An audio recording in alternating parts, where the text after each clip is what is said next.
મતલબ હમણાં સુધી બાયુ અને આદમીમાં જ ફરક હતો, પણ હવે તો આદમી અને આદમીમાં પણ ફરક કરવા મળ્યા છે.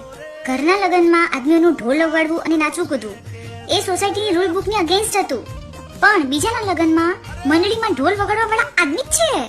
ઘરની અંદર આદમીઓનું ખાવાનું બનાવવું એક ગુનો છે, પણ હોટલના શેફથી લઈને દુકાનમાં હલવાઈ સુધી બધા આદમી જ છે. આ સોસાયટીમાં ઘરમાં પૂરી તળવા વાળાને લોકો નક્કામો કહે છે, પણ લારીએ કચોરી તળવા વાળો પણ આદમી જ છે. ઘરમાં કોઈ આદમી કપડાં ધોવે તો એ બૈરાનું કામ કરે છે, પણ ધોબી બધા આદમી જ છે.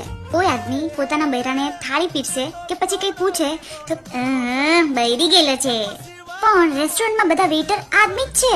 આદમી એની ઘરવાળીના હાથમાં મહેંદી લગાવે તો એ માસી જે મહેંદી લગાવે જે, પણ મોલની બાજુમાં ટેબલ લગાડીને મહેંદી લગાવવા વાળા આદમી જ છે. મતલબ આ બધા કામ આદમીના ઘરમાં કરે તો એમના રૂલ્સની ઉપરવટ છે, પણ એ જ કામ આદમી જો બહાર જઈને કરે તો પેશન છે, ટેલેન્ટ છે, જોબ છે, પેશન છે. તો હું બધા તરફથી અત્યારે તમને એ જ કહેવા માંગુ છું કે તમે ભેદભાવ કરો, ખુલ્લેઆમ કરો, પણ ડબલ ઢોલકા વેડા તો ના જ કરો.